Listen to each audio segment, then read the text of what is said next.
Hello friends, स्वागत है आप सभी का इलेक्ट्रिकल खजाना में। तो फ्रेंड, आज मैं बताने वाला हूँ आप सभी का फोर्थ सेमेस्टर का ये सब्जेक्ट है इलेक्ट्रिकल मशीन फॉर एकेटिव बीटेक स्टूडेंट के लिए है। तो फ्रेंड्स, आज से हम मशीन स्टार्ट करेंगे। इससे पहले मैंने डिजिटल इलेक्ट्रॉनिक के प्रत्येक यूनिट पे ऑलरेडी वीडियो बना रखा हूँ। बाकी आप सभी के क्वांटम से मोस्ट इंपॉर्टेंट क्वेश्चन को भी टिक कराया हूँ, जो आप सभी के सेमेस्टर एग्जाम के दृष्टिकोण से महत्वपूर्ण है। तो अगर आप मैंने पुराने वाले वीडियो को नहीं देखे हैं तो आप प्लेलिस्ट में जाकर के पहले पुराने वाले वीडियो को देख लीजिए, उसके बाद आइए यहाँ पे। तो आज हमारा फर्स्ट लेक्चर है एक्सप्लेनेशन वाला इलेक्ट्रिकल मशीन का। तो आप देख सकते हैं, आप सबका जो यूनिट नंबर 2 है वो डीसी मशीन, डीसी मोटर से है, मतलब डीसी चालू होता है। उसके बाद सेकंड यूनिट भी आप सबका डीसी मोटर का है। वहाँ पे स्टार्टिंग टॉर्क और 3 पॉइंट स्टार्टर वगैरह, स्पीड कंट्रोल वगैरह है। उसके बाद थर्ड पार्ट 4 यूनिट है आप सबका ट्रांसफार्मर, सिंगल फेज ट्रांसफार्मर। और पाँचवा यूनिट है आप सबका 3 फेज ट्रांसफार्मर। तो हम स्टार्ट कर रहे हैं यूनिट नंबर 2 से। लास्ट में सबसे यूनिट नंबर फर्स्ट लास्ट में सबसे कवर करेंगे। तो अभी स्टार्ट हम कर रहे हैं डीसी मशीन यूनिट नंबर 2 से। तो चलिए, अब आप हमारा साथ दीजिएगा, थोड़ा सा पेशेंस और थोड़ा सा मेरे ऊपर विश्वास रखिएगा। जो भी चीज़ें हम बता रहे हैं उनको थोड़ा ध्यान से सुनिएगा और चीज़ों को एकदम अच्छे से समझिएगा। देखिए फ्रेंड्स, मशीन हमारा फेवरेट सब्जेक्ट है, तो मशीन पे हम बहुत अच्छे से वीडियो लाने वाले हैं। मतलब आप सभी का एकदम 20 से 33 मिनट का, मांग चलिए 33 मिनट का रोज़ लेक्चर लेंगे। आप सभी का मांग चलिए डीसी का 6 से 7 लेक्चर रहेगा और इसी प्रकार ट्रांसफार्मर का भी 6 से 7 लेक्चर रहेगा 33 मिनट का। तो चलिए वीडियो को स्टार्ट करते हैं फ्रेंड्स, और चीज़ों को समझते हैं और समझाते हैं, ठीक है। तो आप सबके सामने है डीसी मशीन। तो देखिए फ्रेंड्स, एक बात और करना चाहेंगे वीडियो को स्टार्ट करने से पहले, अगर आप चैनल पे नए हैं और खासकर एकेटिव से बीटेक कर रहे हैं और आप चाहते हैं आप सभी को हर सब्जेक्ट पे यूनिट बाय यूनिट ऐसे ही वीडियो मिलता रहे, तो तुरंत ही चैनल को सब्सक्राइब करें, लाइक करें। ये वीडियो अपने सभी दोस्तों के पास शेयर करें जो आप सभी के फ्रेंड्स 195 के स्टूडेंट हैं, पूरे सेमेस्टर पढ़ाई नहीं करते हैं और 1-2 वीडियो देख करके सेमेस्टर में अच्छा परफॉर्मेंस करना चाहते हैं, एग्जाम को बीट करना चाहते हैं। उनके पास हमारा ये वीडियो जरूर शेयर कीजिएगा, ठीक है। तो चलिए फ्रेंड्स, स्टार्ट करते हैं हम लोग डीसी मशीन। तो डीसी मशीन कंस्ट्रक्शन डिटेल्स की बात कर लेते हैं। तो कंस्ट्रक्शन डिटेल्स में जैसे कि योक क्या होता है, पोल कोर क्या होता है, पोल फेस क्या होता है, कम्यूटेटर क्या होता है, आर्मेचर रिएक्शन क्या होता है, सारा चीज़। तो फर्स्ट ऑफ ऑल बात करते हैं हम योक की। तो ये डीसी मशीन का स्ट्रक्चर आप सबके सामने है। इसको देखिए, जितने भी यहाँ पे डायग्राम हम दिखा रहे हैं इनको फटाफट आप भी नोट करते रहिए। थोड़ा हो सकता है हम फास्ट जरूर चलेंगे, लेकिन ये है कि एकदम कंठस्थ आपको समझाते हुए चलेंगे। तो आप लोग बस हमारी बातों को ध्यान से सुनिएगा। अगर एक बार में चीज़ें नहीं समझ में आती है तो हमारी वीडियो को रिपीट करके देख लीजिएगा। तो कंस्ट्रक्शन डिटेल्स की चलिए हम बात करते हैं friends. The alternate north south pole in the DC machine is called heteropolar configuration. ठीक, कोई भी डीसी मशीन है, अगर उसमें उसका नॉर्थ पोल और साउथ पोल अल्टरनेट, मतलब वो अपने आप चेंज होता रहता है, तो उसको कहते हैं अपने लोग हेटेरोपोलर कॉन्फ़िगरेशन, ठीक है। तो चलिए हम बात करते हैं फ्रेंड्स अब योक की। तो देखिए, योक का डायग्राम आप सबके सामने है।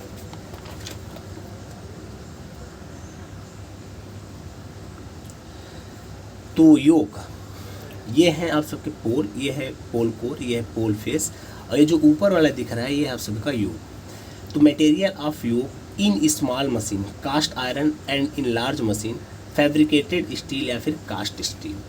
तो जो आप सबका योक होता है वो स्मॉल मशीन में योक जो होता है कास्ट आयरन का बना होता है, और लार्ज मशीन में जो योक होता है वो फैब्रिकेटेड स्टील या फिर कास्ट स्टील का बना होता है, ठीक। योक मे नॉट बी लेमिनेटेड। जो आप सभी का योक होता है फ्रेंड्स, आप इसको लेमिनेट कर भी सकते हैं और नहीं भी कर सकते हैं। अब देखिए, करेंगे कब और कब नहीं करेंगे वो कंडीशन है कुछ, जैसे कि if the DC supply obtain from the battery DC then it not required to laminated yoke. अगर आपका देखिए डीसी जो सप्लाई है, अगर वो आप डीसी मोटर है तो डीसी मोटर में क्या होता है, डीसी सप्लाई लेंगे आप, लेकिन अब देखिए कंडीशन क्या है योक की लेमिनेटेड और नॉन लेमिनेटेड होने का। अगर आप डीसी सप्लाई बैटरी के थ्रू लेते हैं तब आपको लेमिनेट करने की ज़रूरत नहीं है योक को, ठीक। लेकिन but if the DC supply is obtain from the power electronics converter then yoke required laminated to reduce the eddy current losses. लेकिन आप यही डीसी सप्लाई अगर पावर इलेक्ट्रॉनिक्स से लेते हैं, पावर इलेक्ट्रॉनिक्स कन्वर्टर से, जैसे रेक्टिफायर वगैरह से लेते हैं, तब योक को लेमिनेट करने की ज़रूरत पड़ती है। क्यों? एडी करेंट लॉसेस को रिड्यूस करने के लिए। अब आप ये सोचेंगे कि ऐसा क्यों हो रहा है, तो आप सभी जानते हैं कि पावर इलेक्ट्रॉनिक के थ्रू जब अपने लोग एसी को डीसी में चेंज करते हैं तो उसमें रिपल इंक्लूड होते हैं, वो प्योरली डीसी नहीं होता है, वहाँ पे कुछ ना कुछ फ्रिक्वेंसी की वैल्यू होती है। अब जब जानते हैं यहाँ पे कहीं भी अगर फ्रिक्वेंसी है तो वहाँ पे ईडी करंट लॉसेस और हिस्टैरिसीस लॉसेस तो होगा ही फ्रेंड्स, ठीक है। आगे देखिए फंक्शन ऑफ योग, तो योग का काम क्या होता है, it provide path for the pole flux phi and carries half of it that is 5/2 so that yoke must be made by high permeability material. तो योग क्या काम करता है फ्रेंड्स, यह पोल फ्लक्स को, जो मशीन के अंदर फ्लक्स बनती है उसको ये पाथ प्रोवाइड करने का काम करता है, उसको एक रास्ता देता है। और वो फ्लक्स की वैल्यू कितनी होती है फ्रेंड्स, तो वो उसकी वैल्यू होती है 5/2। तो इसीलिए सो that yoke must be made by high permeability material, इसीलिए जो योग बना होता है वो हाई परमिबिलिटी मटेरियल का बना होता है, ठीक है। पॉइंट नंबर 2, योग का function, it provide mechanical support to the whole machine. तो योग जो होता है फ्रेंड्स पूरे मशीन को मैकेनिकल सपोर्ट प्रोवाइड करता है। आगे देखिए point number 3, in prevent the all part of the machine from external injury. तो जो आप सभी का योग होता है यह एक्सटर्नल इंजरी से प्रिवेंट मतलब सुरक्षा प्रदान करता है, किसको, आप सभी के डीसी मोटर को, मतलब उसके अंदर जो भी आर्मेचर्स, वाइंडिंग्स, कम्यूटेटर, ब्रूस ये सब लगे हुए हैं उसको बाहरी आघात से सुरक्षित करता है, ठीक है। तो आपको योग का फंक्शन समझ में आ चुका होगा। अब हम फ्रेंड्स चलते हैं इसी सीक्वेंस में आगे। देखिए अभी क्या कर रहे हैं, अभी हम पार्ट के बारे में डिस्कस कर रहे हैं, जितने भी आप सबके डीसी मशीन में पार्ट होते हैं उनके ऊपर हम डिस्कस कर रहे हैं, ठीक। तो देखिए अब हम बात करते हैं फील्ड पोल की। तो पहले तो मैग्नेटिक फील्ड की, मैग्नेटिक फ्लक्स की हम बात कर लेते हैं। तो मैग्नेटिक फ्लक्स दो प्रकार का होता है, एक होता है परमानेंट मैग्नेट के कारण जो जनरेट होता है और एक इलेक्ट्रोमैग्नेट के कारण जो जनरेट होता है, ठीक है। अब हम परमानेंट मैग्नेट का यूज कहाँ करते हैं और इलेक्ट्रोमैग्नेट का यूज कहाँ करते हैं, तो देखिए जहाँ पे स्मॉल डीसी मशीन होती है, जहाँ पे स्मॉल डीसी मशीन होती है, जहाँ पे कम मैग्नेटिक फ्लक्स की ज़रूरत पड़ती है, वहाँ पे अपने लोग परमानेंट मैग्नेट यूज करते हैं। और जहाँ पे लार्ज डीसी मशीन होती है वहाँ पे अपने लोग इलेक्ट्रोमैग्नेट यूज करते हैं, ठीक है फ्रेंड्स। तो एक फार्मूला होता है डीसी मशीन में स्पीड का, n बराबर n है स्पीड v - IARA अपान k∅। तो देखिए फ्लक्स का वैल्यू आप कम ज़्यादा करके मोटर की स्पीड को कंट्रोल कर सकते हैं। अगर आप फ्लक्स की वैल्यू कम करते हैं, फाई की वैल्यू कम करते हैं तो आपका मोटर का स्पीड ज़्यादा होगा। अगर आप यही फ्लक्स की वैल्यू ज़्यादा कर देंगे तो आपके मोटर का स्पीड घट जाएगा, ठीक है। तो चलिए आगे चलते हैं हम।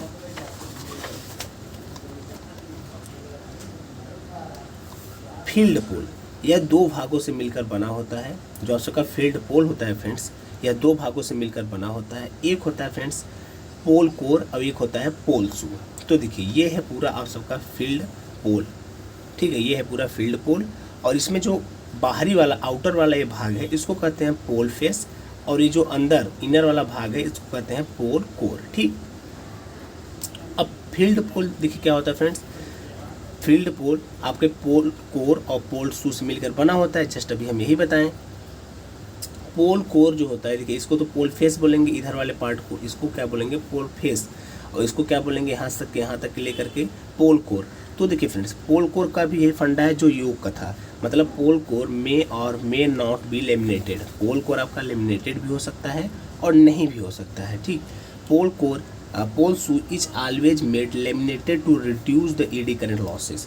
लेकिन जो पोल शू होता है ये आउटर वाला भाग जो पोल शू मतलब ये पूरा, ठीक है, ये जो होता है ये लेमिनेटेड होता है हमेशा।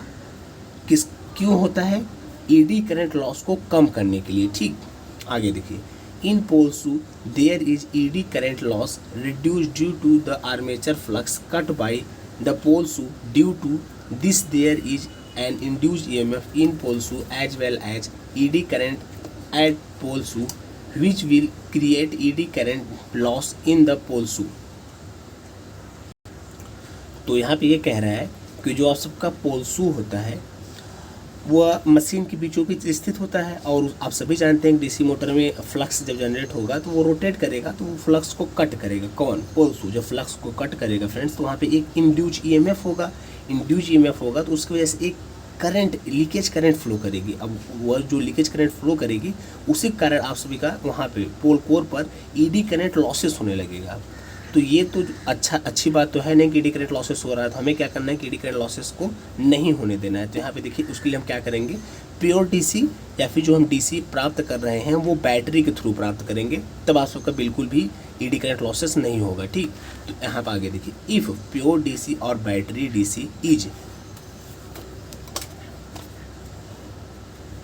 available, then pole core is not required to laminate, but if the DC is obtained from the power electronics converter, then pole core is required to laminate it। ठीक, अगर आपका DC बैटरी के through हम लोग प्राप्त करते हैं तो पोल कोर को लैमिनेटेड करने की ज़रूरत नहीं पड़ती है, लेकिन अगर आप डीसी को किसी पावर इलेक्ट्रॉनिक कन्वर्टर के थ्रू प्राप्त करते हैं तब आपको पोल कोर को लेमिनेट करने की ज़रूरत होती है, क्योंकि अब जब पावर इलेक्ट्रॉनिक के थ्रू डीसी आप प्राप्त करेंगे तो वहाँ पे ED current losses, hysteresis losses होने की पूरी पॉसिबिलिटी रहेगी। इस वजह से वहाँ पे पोल कोर को लेमिनेटेड करने की ज़रूरत पड़ती है। ठीक, तो चलिए आगे। Remark, in the present day laminated pole are used and pole shoe both are made from thin lamination of sheet steel to reduce the ED current losses. The laminated pole is welded or bolted to the U। तो present समय में जो आप सबका पोल होता है, pole core या फिर पोल शू, दोनों को लेमिनेटेड किया जाता है ताकि आप सभी का हमेशा ED करंट लॉसेस की वैल्यू कम रहे। ठीक है, तो चलिए इसके बारे में तो आप एकदम डिटेल से समझ चुके होंगे। अब आगे देख लीजिए, फील्ड वाइंडिंग या फिर एक्साइटिंग वाइंडिंग। तो डीसी मोटर में एक होता है फील्ड वाइंडिंग और एक्साइटिंग वाइंडिंग क्या होता है, तो पोल कोर पे जो वाइंडिंग लिपटी होती है उसी को अपने लोग बोलते हैं फील्ड वाइंडिंग या फिर एक्साइटिंग वाइंडिंग। ये डायग्राम आप सबके सामने है, और ये जो है ये पूरी प्रक्रिया को हम बोलेंगे इलेक्ट्रोमैग्नेट। देखिए परमानेंट मैग्नेट तो एक मैग्नेट होता है जो आप सभी देखे होंगे हमेशा बचपन से, लेकिन इलेक्ट्रोमैग्नेट ना हम लोग बनाते हैं कॉइल को लपेट करके वहाँ पे इलेक्ट्रिसिटी फील्ड प्रोड्यूस करा करके। तो इसको ये मतलब क्या होता है, इसके थ्रू हम बहुत ज़्यादा मात्रा में भी मैग्नेटाइजिंग प्रॉपर्टी इंड्यूस कर सकते हैं, और कम है तो कम, मतलब कम ज़रूरत है तो कम। ठीक है, क्योंकि करंट के ऊपर डिपेंड है, जिस हिसाब से आप करंट देंगे उस हिसाब से फ्लक्स जनरेट होगा, क्योंकि I प्रोपोर्शनल 5 होता है। तो आगे देखिए, ये है electromagnet. The main field is excited by A winding made by copper. तो आप सबका जो मेन फील्ड है ये एक्साइटेड किया जाता है एक कॉपर के वायर के थ्रू, जैसा कि एक वायर आया हुआ है आप देख रहे हैं। ठीक है, तो चलिए आगे चलते हैं फ्रेंड्स।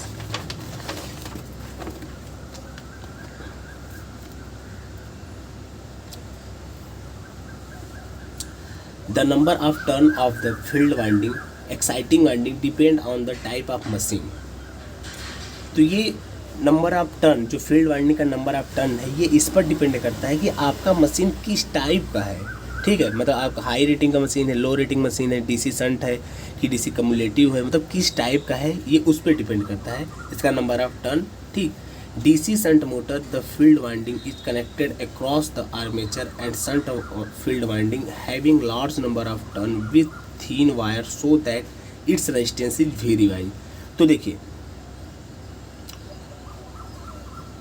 जो डीसी शंट मोटर होता है उसमें जो फील्ड वाइंडिंग होता है वो आर्मेचर के अक्रॉस कनेक्ट होता है, और शंट फील्ड वाइंडिंग जो होता है फ्रेंड्स उसमें नंबर ऑफ टर्न ज़्यादा होता है। सो इस वजह से मतलब नंबर ऑफ टर्न ज़्यादा होता है और थीन वायर होता है, पतला वायर होता है, इस वजह से इसका जो रेजिस्टेंस होता है वो ज़्यादा होता है। आप सभी जानते हैं जब R बराबर रो L बाई ए, अगर एरिया कम और लेंथ ज़्यादा तो सिंपल सी बात है रेजिस्टेंस ज़्यादा हो जाएगा। तो आगे आप देख सकते हैं फ्रेंड्स इसी सीक्वेंस में डीसी सीरीज मोटर। तो डीसी सीरीज मोटर का ये डायग्राम है, यहाँ पे एक हमने इसका फील्ड वाइंडिंग लगाया हुआ है, या फिर इसको आप मेन वाइंडिंग भी समझ सकते हैं। ये डीसी मोटर यहाँ पे हमने सप्लाई दे रखा है। ठीक है, in DC series motor machine the field winding is connected in series with the armature. तो ये अभी इधर का आपके सिलेबस में नहीं है, ये मतलब मैग्नेटिक से रिलेटेड है। तो आगे चलते हैं हम लोग। देखिए, DC series field winding having small number of turn with thick wire so that its resistance is kept very negligible small. तो डीसी सीरीज में जो फील्ड वाइंडिंग होता है उसका नंबर ऑफ टर्न कम होता है, स्मॉल होता है, और थिक वायर मतलब मोटे वायर होता है, इस वजह से so that its resistance is kept very negligibly small. तो इस वजह से जो डीसी सीरीज मोटर इसका जो रेजिस्टेंस होता है फील्ड वाइंडिंग का वो बहुत कम या फिर नेग्लेक्ट मान सकते हैं। ठीक है, आगे देखिए फ्रेंड्स, कंपाउंड मोटर। तो लॉन्ग शंट कंपाउंड मोटर और शॉर्ट शंट कंपाउंड मोटर। तो लॉन्ग शंट कंपाउंड मोटर आप सबके सामने है और शॉर्ट शंट कंपाउंड मोटर भी आप सबके सामने है। तो पहले लॉन्ग शंट कंपाउंड मोटर बता देते हैं। तो लॉन्ग शंट कंपाउंड मोटर में क्या होता है कि आर्मेचर के सीरीज में हम लोग सीरीज फील्ड वाइंडिंग जोड़ते हैं और शंट फील्ड वाइंडिंग को इन दोनों के पैरेलल में जोड़ते हैं शंट फील्ड वाइंडिंग को। ठीक, जैसे कि आप देख सकते हैं RSC आर्मेचर के सीरीज में है और शंट फील्ड वाइंडिंग RSH इन दोनों के पैरेलल में है। लॉन्ग इसलिए है क्योंकि अगर ये यहीं से जुड़ जाता तो ये शॉर्ट हो जाता, लेकिन अभी जाके जुड़ कहाँ रहा है, यहाँ लॉन्ग वे से, तो इसलिए इसको लॉन्ग शंट कंपाउंड मोटर बोलते हैं। और शॉर्ट शंट कंपाउंड मोटर भी आप सबके सामने है। इसमें क्या होता है कि ये देखिए जो शंट फील्ड वाइंडिंग है ये पहले ही जुड़ गया है, मतलब शॉर्ट कर दिया है। ठीक है, बाकी उसके बाद आप सबका सीरीज फील्ड वाइंडिंग जुड़ रहा है। तो अब आगे थोड़ा सा बता देते हैं इसके बारे में। देखिए लॉन्ग शंट कंपाउंड मोटर कितने प्रकार का होता है? 2 प्रकार का, लॉन्ग शंट कंपाउंड मोटर और short shunt compound motor. If the shunt field winding is connected across the series field and armature both, then corresponding compound motor is called long shunt compound motor. जब आप सभी का shunt field winding मतलब ये वाली winding connected होती है किसके क्रॉस, सीरीज फील्ड और armature field, series field armature field जो कि सीरीज में है इनके क्रॉस कनेक्ट होती है, तब आप सभी का लॉन्ग शंट कंपाउंड मोटर बोला जाएगा। आगे देखिए शॉर्ट शंट कंपाउंड मोटर में देखिए, if the shunt field winding is connected only across the armature, जब आप सभी का शंट फील्ड वाइंडिंग सिर्फ आर्मेचर के क्रॉस कनेक्ट हो, then the corresponding compound motor is called short shunt compound motor. तब आप सभी का जो कंपाउंड मोटर है ये शॉर्ट शंट कंपाउंड मोटर बोला जाएगा, जब आप सभी का शंट फील्ड वाइंडिंग सिर्फ आर्मेचर के पैरेलल में या फिर अक्रॉस कनेक्ट रहेगा। ठीक है, तो चलिए फ्रेंड्स आगे बढ़ते हैं। उम्मीद करते हैं यहाँ तक आपको समझ में चीज़ें आ रही होगी फ्रेंड्स। तो देखिए फ्रेंड्स फिर कहना चाहूँगा, अगर आपने इस चैनल को अभी तक सब्सक्राइब नहीं किया है तो तुरंत इस चैनल को सब्सक्राइब करें, ताकि मैं भी देखिए फ्रेंड्स मोटिवेट रह सकूँ और आप सबके लिए जैसे भी मैं काम कर रहा हूँ इसी सीक्वेंस में और काम करता रहूँ और अपने काम में इम्प्रूवमेंट करूँ और काम को आगे भी ले जाने की कोशिश करूँ। तो फ्रेंड्स चैनल को सब्सक्राइब जरूर कर दीजिएगा और आपकी रिस्पॉन्सिबिलिटी पूरी बनती है। मैं आप सबके लिए इतना मेहनत करता हूँ, आपके हर सेमेस्टर पे हर सब्जेक्ट पे वीडियो बनाता हूँ, तो आपकी भी रिस्पॉन्सिबिलिटी बनती है फ्रेंड्स। हमारे चैनल को सब्सक्राइब करें, एक रेड बटन है तो दबाना है फ्रेंड्स, एक रेड बटन दबा दीजिए, उसमें हमारा भला हो जाएगा। बाकी आप सबके लिए मैं मोटिवेट रहूँगा और ऐसे ही वीडियो लाता रहूँगा हमेशा। तो चलिए फ्रेंड्स देखिए, ये आपके एग्जाम में सिलेबस में था और ये पक्का है आपके एग्जाम में पूछेगा, इंटरपोल, कम पोल और कम्यूटेटिंग पोल। ठीक है, इंटरपोल, कम पोल और कम्यूटेटिंग पोल, ये आपके एग्जाम में आएगा पक्का। तो आप देख सकते हैं डीसी शंट मोटर है आप सबके सामने, यहाँ पे पोल लगे हुए हैं, ये आर्मेचर है, और ये जो इंटरपोल इसी को आप कम पोल बोलेंगे या फिर इसी को आप कम्यूटेटिंग पोल बोलेंगे, ये यहाँ पे लगा हुआ है, इंटरपोल के ऊपर वाइंडिंग की गई है। ठीक, अब इसी डायग्राम को आप ऐसे भी दिखा सकते हैं, चाहे ऐसे दिखाइए चाहे ऐसे दिखाइए। देखिए जो कम पोल या फिर इंटरपोल होता है ये दोनों पोलों के एकदम बीचों बीच होता है, इसका जो प्लेस अगर बोलें तो दोनों पोलों के एकदम बीचों बीच स्थित होता है। ठीक, कुछ इस प्रकार। अब देखिए, अब जो इंटरपोल होता है ये टैपर बनाया जाता है। इंटरपोल को देखिए जो ऐसा जो आकृति आपको दिख रही है ना, ये इसको बोलेंगे टैपर। अब टैपर बनाया क्यों जाता है, तो आप जानते हैं फ्लक्स डेंसिटी बराबर क्या होता है फ्रेंड्स, B बराबर 5/A होता है। अगर आप टैपर बनाने का मतलब ये है कि एरिया आप ज़्यादा करना चाहते हैं, जब आप एरिया ज़्यादा कर देंगे 5/A के हिसाब से, एरिया ज़्यादा तो फ्लक्स डेंसिटी आपकी कम। जब फ्लक्स डेंसिटी कम तो आप सभी जानते हैं कि ईडी करंट लॉसेस और हिस्टेटिस लॉसेस जो होता है वो सीधे सीधे फ्लक्स डेंसिटी के प्रोपोर्शनल होता है। जो हिस्टेटिस लॉसेस होता है वो प्रोपोर्शनल होता है B फ्लक्स डेंसिटी के पावर 1.6 और ईडी करंट लॉसेस होता है फ्लक्स डेंसिटी का स्क्वायर। तो लॉसेस ज़्यादा होगा तो अपने लोग क्या चाहिए, लॉसेस कम करना है, तो फ्लक्स डेंसिटी की वैल्यू कम करेंगे। कैसे, इंटरपोल को टैपर बना करके इसका एरिया ज़्यादा करके फ्लक्स डेंसिटी की वैल्यू ही कम कर देंगे, जिससे ईडी करंट लॉसेस और हिस्टेटिस लॉसेस की वैल्यू कम आएगी। ठीक, तो चलिए आगे बढ़ते हैं। हम वही लिखे हैं कि टैपर क्यों बनाया जाता है, तो to avoid the magnetic saturation of interpole. Interpole पे मैग्नेटिक सैचुरेशन को दूर करने के लिए हम लोग टैपर बनाते हैं इंटरपोल्स को। तो आगे देखिए इंटरपोल होता है क्या friends, those are fixed to the yoke in between the main field pole of a DC machine. तो यह जब इसके जो पोल होते हैं वो डीसी मशीन के जो मेन पोल हैं उसके बीचों बीच स्थित होते हैं, जैसा अभी ऊपर हम जस्ट बताए हैं। There are usually tapered with sufficient sectional area at the root to avoid magnetic saturation. तो इसका जो पोल होता है, कम पोल या फिर इंटरपोल का, ये टैपर आकार का बनाया जाता है। इसका सेक्शन एरिया जो होता है टैपर आकार का होता है। क्यों टैपर आकार का होता है? हम लोग मैग्नेटिक सेचुरेशन से बचने के लिए इसको टैपर बनाते हैं। मैग्नेटिक सेचुरेशन कैसे होगा? जब फ्लक्स डेंसिटी की वैल्यू बहुत ज़्यादा हो जाएगी तो मैग्नेटिक सेचुरेशन हो जाएगा। चलिए फ्रेंड्स आगे बढ़ते हैं हम लोग। आगे आप यहाँ पे देखिए, the Interpol winding having few number of turn off thick wire. जो आप सभी का इंटरपोल होता है फ्रेंड्स, इसमें कुछ नंबर ऑफ टर्न होते हैं जो कि मोटे वायर के होते हैं। जस्ट अभी पीछे हम यही बताए हैं, ठीक है। Interpole winding are connected in series with the armature so that the MMF developed in the interpole. तो जो देखिए इंटरपोल वाइंडिंग जो होता है फ्रेंड्स, उसमें इंटरपोल वाइंडिंग जो होता है वो कनेक्ट किया जाता है सीरीज में, किसके? आर्मेचर के। मतलब इंटरपोल वाइंडिंग जो होती है, इंटरपोल के ऊपर जो वाइंडिंग की गई होती है मोटे वायर का और कम नंबर ऑफ टर्न में, वह सीरीज वाइंडिंग आर्मेचर वाइंडिंग के सीरीज में होता है, ठीक है। So that the MMF develop in the interpole is proportional to the armature current. इस वजह से जो एमएमएफ डेवलप होगा किसमें? इंटरपोल में, वो डायरेक्टली प्रोपोर्शनल होगा आर्मेचर करंट के। समझ रहे हैं नहीं? आप फिर से समझिए कि इंटरपोल वाइंडिंग जो होता है फ्रेंड्स, वो आर्मेचर वाइंडिंग के सीरीज में कनेक्ट किया होता है, और जो करंट आर्मेचर में होकर के फ्लो करती है, अब सीरीज में है तो वही करंट इंटरपोल से भी होकर जाएगी। तो इस वजह से जो इंटरपोल में मैग्नेटिक फील्ड इंड्यूज होगा वो प्रोपोर्शनल होगा डायरेक्टली आर्मेचर करंट के, ठीक है friends. Interpole neutralises the armature by injecting the flux in the interpole and reduce the brushes and improve. तो देखिए जो इंटरपोल होता है, इसमें जो मैग्नेटिक फील्ड इंड्यूज होगी ना, वो मेन मैग्नेटिक फील्ड के विपरीत होगा। इसकी जैसे रिजल्टेंट जो मैग्नेटिक फील्ड आएगा वो उसकी वैल्यू कम आएगी, जिसकी वजह से आप सभी का जो ब्रूस पे लॉसेस हो रहा था ज़्यादा, अब वो लॉसेस घट जाएगा, इम्प्रूव हो जाएगा। समझ पाएंगे नहीं friends? Interpole neutralises the armature by injecting the flux. देखिए इंटरपोल जो आर्मेचर मतलब आर्मेचर जो रिएक्शन है उसको कम करता है। कैसे कम करता है? बाय इंजेक्टिंग द फ्लक्स को इंजेक्ट करा के। सही फ्रेंड्स, थोड़ा सा मिस्टेक हो गया। ये जो हम बोले थे अपोजिट वाली बात, यहाँ पे अपोजिट वाली बात कंपनसेटेड वाइंडिंग में आएगा। यहाँ पे क्या करता है? ये एक दिशा में करता है, मतलब जो मेन मैग्नेटिक फील्ड है इसको स्ट्रॉन्ग करने का काम करता है। मतलब जिस फील्ड में मेन मैग्नेटिक फील्ड बन रहा है, कंपोल भी जो अपना मैग्नेटिक फील्ड क्रिएट करेगा वो भी उसी फील्ड में करेगा, तो जिससे आप सभी का मेन मैग्नेटिक फील्ड जो है फ्रेंड्स वो मजबूत हो जाएगा।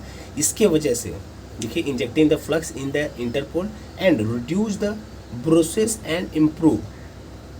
तो ये है आप सबका इंटरपोल रीजन। ये जो आप देख रहे हैं मेन पोल, और ये जो यहाँ से पूरा टैपर वाला सेक्शन एरिया है, इसको अगर हम मिलाएंगे तो जो बीच का पूरा एरिया है, सॉरी फ्रेंड्स थोड़ा कॉल आ गया था। चलिए आगे बढ़ते हैं हम लोग। तो cross flux opposite reason sparking at the commutation.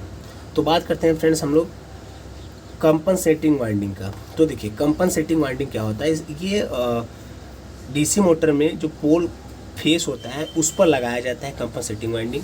Compensating winding का मतलब यही होता है कि जो मेन अपोजिट डायरेक्शन में मैग्नेटिक फील्ड क्रिएट करता है और रिजल्टेंट जो मैग्नेटिक फील्ड है उसका वैल्यू कम करता है, जिसकी वजह से आपका आर्मेचर रिएक्शन भी इम्प्रूव होता है और लॉसेस भी कम होते हैं, ठीक है। तो कंपनसेटेड वाइंडिंग देखिए, कंपनसेटिंग वाइंडिंग जो होता है वो दो प्रकार का होता है। एक होता है कंडक्टिवली कंपनसेटेड वाइंडिंग और एक होता है इंडक्टिवली कंपनसेटेड वाइंडिंग, ठीक। तो आगे चलिए अब हम दिखाएंगे कैसे कंडक्टिवली कंपनसेटेड वाइंडिंग वर्क करता है, कैसे इंडक्टिवली कंपनसेटेड वाइंडिंग वर्क करता है और इसके क्या मतलब होते हैं। तो देखिए compensating winding are placed in the slot produce the pole face of the DC machine.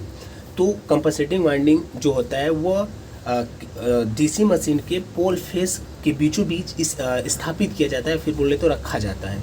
If the compensating winding is directly electrically connected with the armature, then there is same current is flowing through the compensated winding, but compensated winding produce opposite MMF to the armature MMF and it reduce the cross flux in the pole face region and reducing the sparking at the bruces and improve the commutation, ठीक है। यही just अभी हम बोले थे, जो compensating winding होता है फ्रेंड्स, अगर डायरेक्टली इलेक्ट्रिकली कनेक्टेड है किसी से, आर्मेचर से, तब वहाँ पे जो आर्मेचर में करंट फ्लो कर रही है वही करंट सेम कंपनसेटेड वाइंडिंग में भी फ्लो करेगी। लेकिन जो कंपनसेटेड वाइंडिंग में मैग्नेटिक फील्ड प्रोड्यूस होगा वह अब जो मेन एमएमएफ है उसके अपोजिट प्रोड्यूस होगा, जिसकी वजह से आर्मेचर एमएमएफ कम हो जाएगा और आप सभी का जो ब्रूस पे स्पार्किंग हो रहा है due to high magnetic field के कारण, फ्लक्स के कारण, अब वो उसकी वैल्यू कम हो जाएगी और द ब्रूसेस एंड इम्प्रूव, इस जो ब्रूसेस पे स्पार्किंग हो रहा था अब वो इम्प्रूव हो जाएगा और कम्यूटेशन भी आप सबका बेटर हो जाएगा पहले के अपेक्षा। ठीक है फ्रेंड्स, अब समझ पाएंगे? नहीं समझ पाए तो यही चीज़ें हम बोले हैं, फिर से दोबारा सुन लीजिए, थोड़ा सा वीडियो को पीछे करके आगे देखिए। But inductively compensated winding there is also placed in the pole face but it is short circuit made in the pole. लेकिन जो आप सबका इंडक्टिवली कंपनसेटेड वाइंडिंग होता है यह इलेक्ट्रिकली कनेक्शन नहीं होता है इसका, ये पोल फेस में रखा जाता है और सभी को आपस में शॉर्ट कर दिया जाता है। ठीक है, जैसा कि ये आगे जो दिख रहे हैं आपको, ये देखिए पोल फेस में रखे गए हैं और कोई इलेक्ट्रिकली सप्लाई नहीं दिया गया है, इसको बस आपस में ही ऐसे शॉर्ट कर दिया गया है, आपस में ऐसे शॉर्ट कर दिया गया है। ठीक है, there is no direct electrical connection of the inductively compensated winding and with armature. तो यहाँ पे कोई एक डायरेक्टली इलेक्ट्रिकल कनेक्शन नहीं दिया जाता है कंपनसेटेड वाइंडिंग को, और कंपनसेटेड वाइंडिंग आपस में ही शॉर्ट सर्किट होते हैं। ठीक है, इंडक्टिवली कंपनसेटेड वाइंडिंग, बाकी इलेक्ट्रिकली कंपनसेटेड वाइंडिंग ऊपर भी बताएं, इंडक्टिवली यहाँ पे बता दिए। तो मतलब आपको समझ में आ चुका होगा और ये कैसे रखा जाता है, इसका क्या वर्क होता है ये आपको समझ में आ चुका होगा। कुल मिलाकर कंपनसेटेड वाइंडिंग का वर्क क्या होता है, ये आर्मेचर रिएक्शन को कम करता है, ब्रूस में जो स्पार्किंग हो रही है फ्रेंड्स उसको कम करता है और कम्यूटेशन को इम्प्रूव करता है। ये पूरा कंपनसेटेड वाइंडिंग का कार्य है। बाकी कंपनसेटेड वाइंडिंग दो प्रकार का होता है, एक होता है आप सबका इलेक्ट्रिकली कंपनसेटेड वाइंडिंग, एक होता है इंडक्टिवली कंपनसेटेड वाइंडिंग। इलेक्ट्रिकली जो होता है वो सीरीज आर्मेचर फील्ड वाइंडिंग के सीरीज में जुड़ा होता है, जो करंट आर्मेचर फील्ड वाइंडिंग से जाएगी वही सेम करंट कंपनसेटेड वाइंडिंग से भी जाएगी और उसका जो फील्ड प्रोड्यूस होगा वो अपोज करेगा किसका, मेन फील्ड फ्लक्स का, जिसकी वजह से आपका आर्मेचर रिएक्शन जो भी बहुत ज़्यादा हो रहा था और उसकी वजह से ब्रूस पे स्पार्किंग हो रही थी, अब उसकी वैल्यू कम हो जाएगी, वो कम्यूटेशन ऑफ का इंप्रूव हो जाएगा। लेकिन इंडक्टिवली कंपनसेटेड वाइंडिंग वर्क तो सेम ही है, लेकिन इसका जो प्लेस होने का मेथड है वो थोड़ा अलग है। मतलब ये भी पोल फेस पे ही प्लेस होता है, लेकिन ये आपस में शॉर्ट सर्किट होते हैं, ये दोनों के बीच में मेन डिफरेंट है। ठीक, तो उम्मीद करते हैं फ्रेंड्स आपको इतना बात समझ में आ चुका होगा। चलिए हम बढ़ते हैं आगे। तो ये है कंडक्टिवली कंपनसेटेड वाइंडिंग, हमने पुनः बना दिया हूँ, ये सप्लाई है, ये आपस में शॉर्ट सर्किट है और ये आर्मेचर है। ठीक है, compensated winding here it is connected in series with armature. ठीक, आर्मेचर के सीरीज में देखिए कनेक्ट है, कैसे देखिए ये ऐसे, ये ऐसे, ये ऐसे, ऐसे ऐसे आर्मेचर्स होते हुए ये सप्लाई में, ठीक, ये सीरीज में है।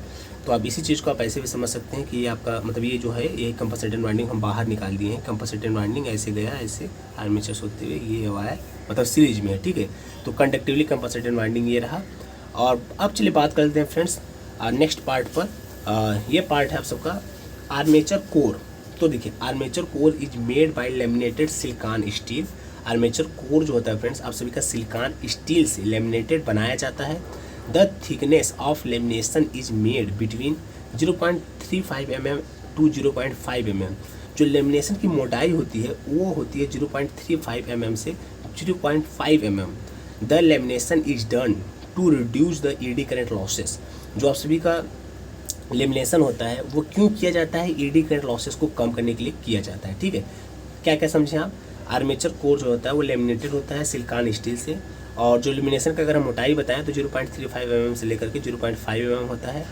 और लेमिनेशन किया क्यों जाता है, ईडी करंट लॉसेस को कम करने के लिए, reduce the eddy current losses. ठीक है, आगे देखिए, lamination required because in the armature there is AC और बाई डायरेक्शनल सिग्नल। लेमिनेशन इस वजह से किया जाता है कि आर्मेचर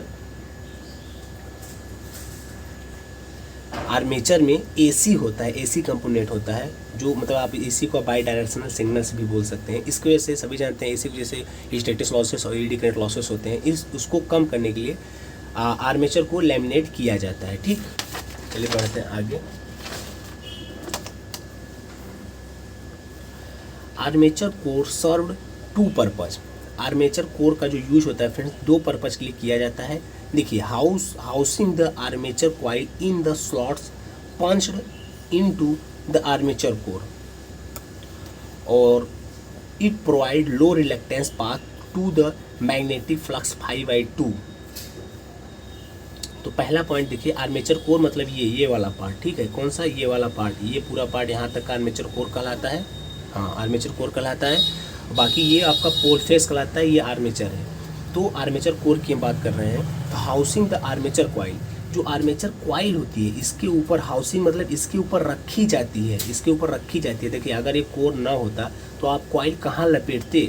और ये जो पोल फेस है ना, इसका भी यूज है। ये देखिए यूनिफॉर्म अब फ्लक्स प्रोवाइड करता है, मतलब फ्लक्स जब जनरेट होती है आपके बीचों बीच में, जब ये रोटेट करने के लिए, तो ये रोटेटिंग फ्लक्स डायरेक्शन देता है। देखिए इतना बढ़िया जो शेप है ना, ये ऐसे डायरेक्शन दे देगा रोटेटिंग का, ठीक है। और एक काम और ये करता है, पोल फेस की बात कर रहे हैं। आर्मेचर जो ये कोर पे आप वाइंडिंग कर रहे हैं, ये जो आर्मेचर कोर वाइंडिंग कर रहे हैं, इसको सपोर्ट मतलब सहारा देता है, मतलब इसके आर्मेचर के अंदर गिरने नहीं देता है। यहाँ पे एक रुकावट बनता है। कौन, पोल फेस की बात करें, लेकिन अभी हमारा टॉपिक है pole core. Housing the armature coil in the slots punched into the armature core. ये आर्मेचर कॉइल को सहारा प्रदान करता है। यहाँ इसके ऊपर हम लोग लपेटते हैं। और आगे देखिए,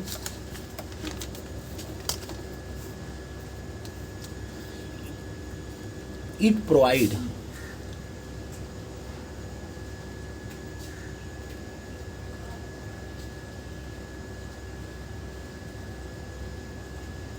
देखिए it provide low reluctance path to the magnetic flux 5/2। और ये मैग्नेटिक फ्लक्स को लो रिलक्टेंस पाथ प्रोवाइड करता है। जो मैग्नेटिक फ्लक्स की बात करें, जो इसका रिजल्टेंट वैल्यू 5/2 आती है, 5/2 इधर से निकल आती है और 5/2 इधर से निकल के आती है, बाय टोटल होता है 5। हो गया इतना समझ में। अब हम नेक्स्ट पार्ट की बात करते हैं, ब्रूस की, ब्रूसेस। तो नंबर ऑफ ब्रूसेस बराबर पैरेलल पाथ। तो डीसी मशीन्स में जितना नंबर ऑफ ब्रूसेस होता है उतना ही same number of parallel path होता है। तो मटेरियल ऑफ ब्रूस की बात कर लेते हैं। ब्रूस किस मटेरियल का बना होता है? तो generally brush are made by electrographite for all DC machine. तो जनरली अगर हम बात करें, सामान्यतः जो ब्रूसेस होता है वो इलेक्ट्रोग्राफाइट का बना होता है सभी डीसी मशीन्स में। आगे देखिए, for small DC machine it is made by copper. और जो आपके छोटे डीसी मशीन्स होते हैं उसमें अगर ब्रूस की हम बात करें तो वो कार्बन के बने होते हैं, मेड बाय कार्बन। आगे देखिए, for low voltage and high current it is made by copper graphite. और लो वोल्टेज और हाई करंट के लिए कॉपर ग्रेफाइट का ब्रूस बनाया जाता है, ठीक है, लो वोल्टेज और हाई करंट के लिए। बाकी अगर स्मॉल डीसी मशीन है तब वहाँ पे कार्बन का ब्रूस बनाते हैं। और जनरली अगर एग्जाम में कहीं आए तो आप लोग देखिए, इतना ज़्यादा हो सकता है कन्फ्यूजन हो, तो आप लोग सीधा इलेक्ट्रोग्राफाइट लिख के चले आइएगा। देखिए, और कार्बन तो आप लोग भूलेंगे नहीं, मैं पक्का बता रहा हूँ। अभी मैं चर्चा कर दिया ना, कार्बन आप नहीं भूलेंगे, तो कार्बन पक्का नहीं भूलेंगे, क्योंकि कार्बन कोई भूलता ही नहीं, भले इलेक्ट्रोग्राफाइट भूल जाए। तो इलेक्ट्रोग्राफाइट, कॉपर ग्रेफाइट और कार्बन से ब्रूस बनता है, ठीक। आगे देखिए, अब ब्रूस के बारे में थोड़ी सी बातें।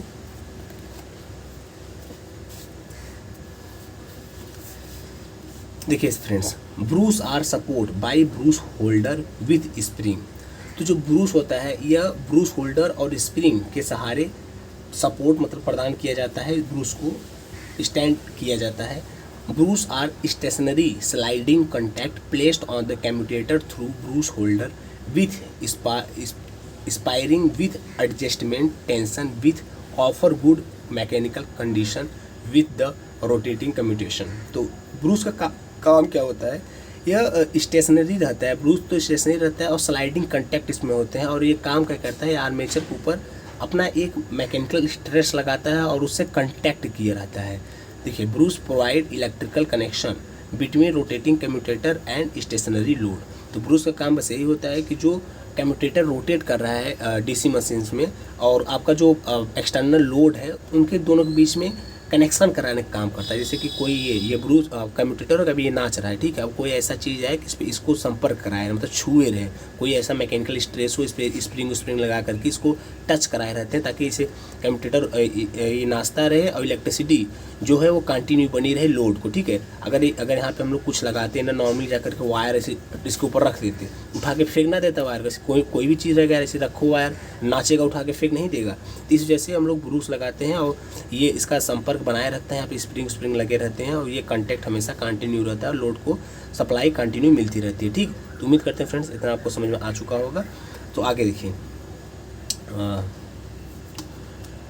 दे collect current and supply to the external circuit without any sparking. ठीक, ये कनेक्शन को बनाए रखते हैं, इस संपर्क को बनाए रखते हैं विदाउट कोई स्पार्किंग, मतलब कोई यहाँ पे स्पार्किंग नहीं होता है। जिसे समझ रहे होंगे, कोई भी दो इलेक्ट्रिकल क्वांटिटी आप उनको जब सटा के रखेंगे तो वहाँ पे स्पार्किंग होने लगती है। लेकिन ये ब्रूस है, ये मतलब कार्बन मटेरियल वगैरह का इसलिए बनाया जाता है ग्रेफाइट का, इलेक्ट्रो ग्रेफाइट का, ताकि यहाँ पे स्पार्किंग ना हो। ठीक, ये ब्रूस आप ऐसे भी दिखा सकते हैं कि लोड है, ये आर्मेचर है, इन दोनों के बीच में कॉन्टैक्ट को बनाए रखने के लिए ब्रूस का यूज किया जाता है। आगे देखिए, if there exist any sparking at the brush and commutator surface, it will spread on the segment due to high peripheral speed and due to short circuit coil inside the coil, which result in large current and damage to the coil. Therefore, the successful commutation brush are always placed at MNA। तो देखिए, Bruce को जो हम लोग अगर ये चाहें कि स्पार्किंग कम हो और कंटिन्यूटी बनी रहे और तो सारा ओवरऑल लॉसेस कम आए, तो हम लोग ब्रूस का एक एग्जैक्ट प्लेस है, मतलब ऐसे किस जगह पे ब्रूस को स्थापित किया जाए, फिर रखा जाए जहाँ पे लॉसेस और स्पार्किंग की वैल्यू कम आए, तो वो जगह है एमएनए पर मैग्नेटिक न्यूट्रल एक्सिस, ये इसका पूरा नेम है। अगर इसके ऊपर हम लोग ब्रूस को रखते हैं तब आपका आर्मेचर रिएक्शन की वैल्यू कम होगी और स्पार्किंग कम होगा, लॉसेस की वैल्यू कम होगी। ठीक, तो देखिए, the Bruce contact resistance IARA voltage drop, it is called Bruce contact drop. तो ब्रूस कॉन्टैक्ट रेजिस्टेंस के कारण एक ड्रॉप होती है IARC, इसको आप बुला सकते हैं ब्रूस कॉन्टैक्ट ड्रॉप। आगे देखिए, carbon brush then brush contact drop बराबर 2 वोल्ट। अगर आपका ब्रश कार्बन का है तो आपका ब्रूस कॉन्टैक्ट ड्रॉप जो आता है वो नियर अबाउट 2 वोल्ट के करीब आता है। लेकिन अगर आपका ब्रूस इलेक्ट्रोग्रेफाइट का है, इफ़ इलेक्ट्रोग्रेफाइट ब्रश कॉन्टैक्ट ड्रॉप, अगर आपका ब्रूस इलेक्ट्रोग्रेफाइट का है तब आपका जो लॉसेस आएगा friends, Bruce contact losses 0.5 volt आएगा। ठीक है, तो आप इतना समझ गए होंगे ब्रूस के बारे में एकदम अच्छे से। अब हम फ्रेंड्स बात कर लेते हैं कम्यूटेटर का। ठीक है, देखिए, अभी हम पार्ट के बारे में बात करें, अभी बहुत मतलब 5 से 6 लेक्चर चलाएंगे यार, और बहुत डिटेल से हम पढ़े भी हैं, तो चीज़ों को बहुत अच्छे से समझाएंगे। इसी प्रकार बस आप लोग कमेंट करके बताइए क्या चीज़ें हमारी समझ में आ रही है कि नहीं, जो भी चीज़ें हम बता रहे हैं, और मज़ा आ रहा है कि नहीं, और बाकी अगर कुछ लग रहा हो कि हमको इम्प्रूवमेंट करना चाहिए तो वो भी बताइएगा, सजेस्ट कीजिएगा, उसको भी हम आगे इम्प्रूवमेंट करने की पूरी कोशिश करेंगे। लेकिन फ्रेंड्स, आपकी रिस्पॉन्सिबिलिटी है फ्रेंड्स कि चैनल को सब्सक्राइब जरूर कर दीजिएगा, ताकि मैं ऐसे ही मोटिवेट रह सकूँ और आप सबके लिए ऐसे निरंतर रोज़ वीडियो लाता रहूँ। तो कम्यूटेटर काम क्या करता है? पहली बात, कम्यूटेटर का काम ये है कि ये DC को AC और AC को DC में चेंज करने का काम करता है। अगर आपका DC मोटर है तो अपने लोग AC अगर दे रहे हैं तो आर्मेचर को AC को चेंज करके DC में देगा, DC में सॉरी फ्रेंड्स, अरे माफ़ कीजिएगा, अगर DC मोटर है तो हम सप्लाई तो DC देंगे, लेकिन आपका एक बात याद रखिएगा, जो आर्मेचर होता है वो हमेशा AC पे वर्क करता है, AC पे, फिर चाहे आपका DC मोटर हो चाहे AC मोटर कुछ भी हो, लेकिन आर्मेचर का जो वर्किंग प्रोसेस है वो हमेशा AC पे वर्क करेगा।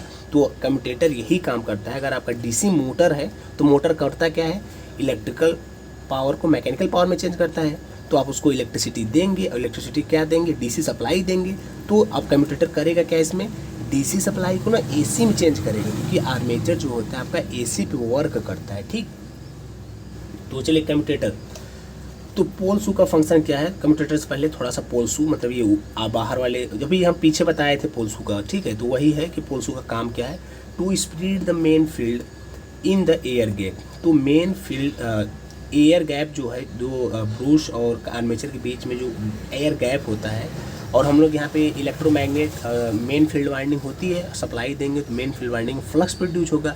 अब इसी फ्लक्स को इस एयर गैप में समान डिस्ट्रीब्यूशन के लिए हम लोग पोल शू का यूज करते हैं। देखिए पोल शू देखिए काफ़ी ऐसे बड़ा होता है इधर तक, तो इधर भी फैला देगा, इधर भी फैला देगा, इधर भी फैला देगा। अगर हम लोग सिंपल ऐसे पोल कोर का ही सिर्फ यूज करते तो क्या करता है, ये सीधा ला करके यहाँ पे लिंक करा देता, इधर इधर जाता ही नहीं।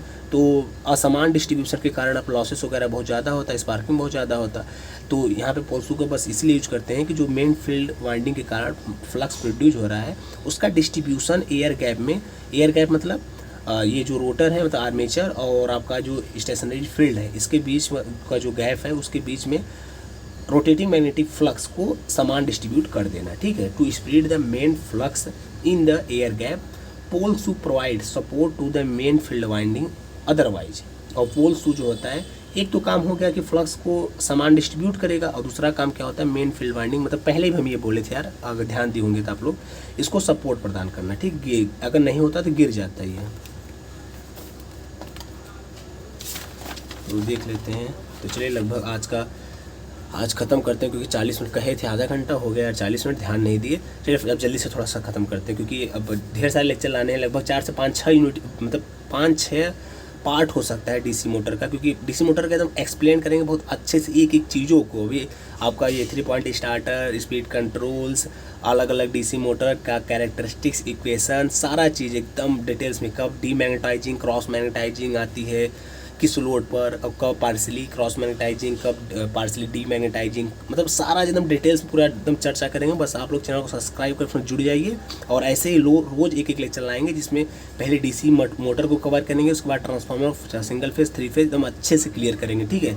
तो देखिए आगे, the field winding will slip and drop in the air gap, तो ये तो हो ही चुका है। कम्यूटेटर की हम बात कर लेते हैं। तो देखिए, commutator is made by the hard drawn copper. सबसे मेन इंपॉर्टेंट बात, कम्यूटेटर जो होता है वो हार्ड ड्रॉन कॉपर का बना होता है, ठीक। आगे देखिए, commutator it is like mechanical rectifier. तो जो कम्यूटेटर होता है ये मैकेनिकल रेक्टिफायर आप समझ सकते हैं। रेक्टिफायर क्या काम करता है, एसी को डीसी में चेंज करता है, तो कम्यूटेटर भी यहाँ पे क्या काम करेगा, चेंजिंग का काम करेगा, एसी को डीसी, डीसी को एसी, यही सब करता है, ठीक है। आगे देखिए point number 3, in case of generator, commutator converts by directional in the unidirectional signals. तो जनरेटर के केस में, यहाँ पे जनरेटर के केस में, तो जनरेटर के केस में कम्यूटेटर क्या काम करता है, बाई डायरेक्शनल, मतलब एसी को डीसी में चेंज करता है। लेकिन या in case of motor, motor के केस में देखिए क्या काम करता है, in case of motor commutator makes armature MF stationary with respect to main field and provide unidirectional torque to the armature. लेकिन यह मोटर के केस में डीसी को एसी में चेंज करने का काम करता है, और in case of motor commutator makes armature MF stationary with respect to main field and provide unidirectional torque to the armature. तो ये कह रहा है कि मोटर के केस में कम्यूटेटर जो होता है वो मेन आर्मेचर एमएमएफ को स्टेशनरी बनाता है, किसके रिस्पेक्ट, मेन फील्ड फ्लक्स के रिस्पेक्ट में, और ये प्रोवाइड करता है उसको यूनिडायरेक्शनल टॉर्क, ठीक है। आर्मेचर को यूनिडायरेक्शनल टॉर्क प्रोवाइड करता है। आगे देखिए point number 5, in case of motor commutator converts DC into AC with in the armature. तो मोटर के केस में जो कम्यूटेटर होता है वो कन्वर्ट करता है डीसी को एसी में, ठीक। तो commutator is made in segment form, ये कम्यूटेटर का डायग्राम है और सेगमेंट के फॉर्म में बने हुए हैं, जो छोटे छोटे स्लॉट्स हैं इन्हीं को कहते हैं सेगमेंट। एंड इस segment is insulated by thin layer of mica, और जो प्रत्येक सेगमेंट होते हैं वो इंसुलेटेड होते हैं एक दूसरे से माइका के थ्रू। यहाँ पे बीच में माइका हम लोग लगाए होते हैं, ठीक है। आगे देखिए 1 2 3 4 5 6 7 7, मतलब ये सेगमेंट्स हैं, और उनके बीच में जो हम लोग लगाए हैं थीन लेयर, ये माइका का हम लोग थीन लेयर लगाए हैं, ठीक, important. And the thickness of the mica is about 0.8 mm। अगर हम माइका का थिकनेस की हम बात करें तो 0.8 mm इसका थिकनेस होता है, ठीक।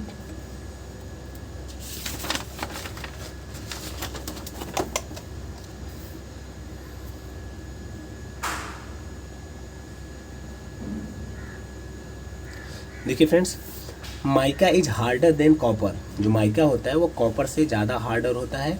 Number of segment of commutator बराबर नंबर ऑफ कॉइल। जितना नंबर ऑफ कम्यूटेटर में सेगमेंट होते हैं उतने नंबर ऑफ कॉइल्स होते हैं। नंबर ऑफ कम्यूटेटर सेगमेंट जितना ज़्यादा होगा उतना अच्छा और बढ़िया डीसी मिलेगा। तो डीसी मशीन्स में नंबर ऑफ कम्यूटेटर सेगमेंट, मतलब कम्यूटेटर में नंबर ऑफ सेगमेंट जितना ज़्यादा होगा उतना स्मूथ डीसी आपको प्राप्त होगा, ठीक है। अब आगे देखिए, एक क्वेश्चन है छोटा सा, इन case of DC generator commutator max. तो डीसी जनरेटर में कम्यूटेटर क्या काम करता है, तो अभी मैंने जस्ट पीछे बोला था डीसी जनरेटर है, मतलब आर्मेचर तो हमेशा वर्क करेगा एसी पे, मतलब आर्मेचर एसी को प्रोड्यूस करेगा, लेकिन कम्यूटेटर काम क्या करेगा, कम्यूटेटर यही एसी पावर को या फिर एसी को डीसी में चेंज कर देगा एक्सटर्नल लोड के लिए। तो मतलब AC voltage into DC voltage, ये इसका करेक्ट आंसर है, ठीक है फ्रेंड्स। ये डायग्राम है कि डीसी मोटर्स है, ठीक है, और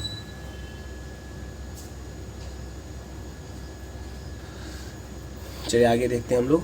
note, commutator is a split ring which is image of armature winding inside. अब थोड़ा सा, अब देखिए लगभग हर पार्ट हो चुका है, अब ख़त्म है, मतलब एक एक पार्ट हम डिस्कस कर लिए हैं। बियरिंग देख लीजिए और शाफ्ट देख लीजिए, बाकी अब आगे हम चलेंगे आर्मेचर रिएक्शन। तो आर्मेचर रिएक्शन कल से स्टार्ट करेंगे। आज हम देखिए पूरा टॉपिक, मतलब डीसी मोटर में जितने भी पार्ट होते हैं। एक मिनट, थोड़ा ज़्यादा ये लाइट आ रहा है, ठीक है, थोड़ा इसको सही कर देते हैं। हाँ चलिए सही है।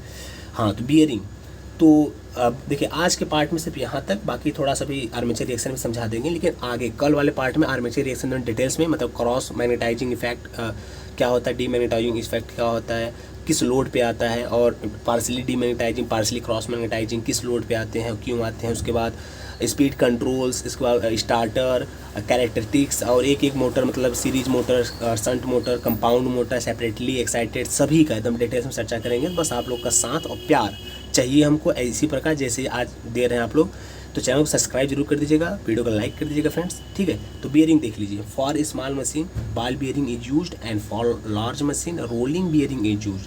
तो जो स्मॉल मशीन होता है उसमें अपने लोग बॉल बियरिंग का यूज करते हैं, और जो लार्ज डीसी मशीन होते हैं उसमें हम लोग रोलर बियरिंग का यूज करते हैं, ठीक है। Shaft, the shaft is to supply mechanical input to the mechanical load.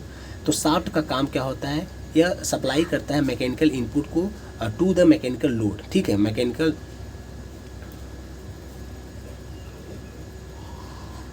तो शाफ्ट क्या काम करता है, यह मैकेनिकल इनपुट प्रोवाइड करता है मैकेनिकल लोड को। शाफ्ट मतलब अब समझ ही रहे होंगे यार, शाफ्ट जो लगा होता है कहीं भी चक्की उक्की में जो ऐसे लगा होता है, और फ्लाई व्हील लगे होते हैं उसके ऊपर, तो इनपुट प्रदान करता है ना आउटपुट को। तो मटेरियल ऑफ बियरिंग में नॉर्मली क्रोम स्टील, तो जो शाफ्ट का मटेरियल होता है ये क्रोम स्टील का बना होता है, ठीक है। तो चलिए ये सारे पार्ट आपके हो गए कम्प्लीटली ख़त्म। और आर्मेचर रिएक्शन, तो देखिए आर्मेचर रिएक्शन थोड़ा सा बता देते हैं। इसमें जीएनए एमएनए सब होते हैं, वो क्या होते हैं वो अभी हम आगे बताएंगे। तो आर्मेचर रिएक्शन ये होता है कि मेन फील्ड फ्लक्स पर आर्मेचर फ्लक्स का जो इफेक्ट या फिर प्रभाव पड़ता है वो आपका रिएक्शन आर्मेचर रिएक्शन कहलाता है। इसी इफेक्ट को आर्मेचर रिएक्शन कहते हैं। फिर से सुनिए, मेन फील्ड फ्लक्स पर आर्मेचर फील्ड फ्लक्स का जो प्रभाव पड़ता है उसको आप लोग आर्मेचर रिएक्शन कहते हैं। अब आर्मेचर रिएक्शन कई टाइप्स के होते हैं, वो आगे हम डिस्कस करेंगे अपने नेक्स्ट पार्ट में। तब तक के लिए चैनल को सब्सक्राइब कर लीजिएगा, वीडियो को लाइक कर दीजिएगा। तो चलिए फ्रेंड्स, आज के लिए बस इतना ही, बाकी मिलते हैं नेक्स्ट वीडियो के साथ, एक नए जोश, एक नए वीडियो के साथ। तो ठीक है, thanks for watching this video, see you soon next time.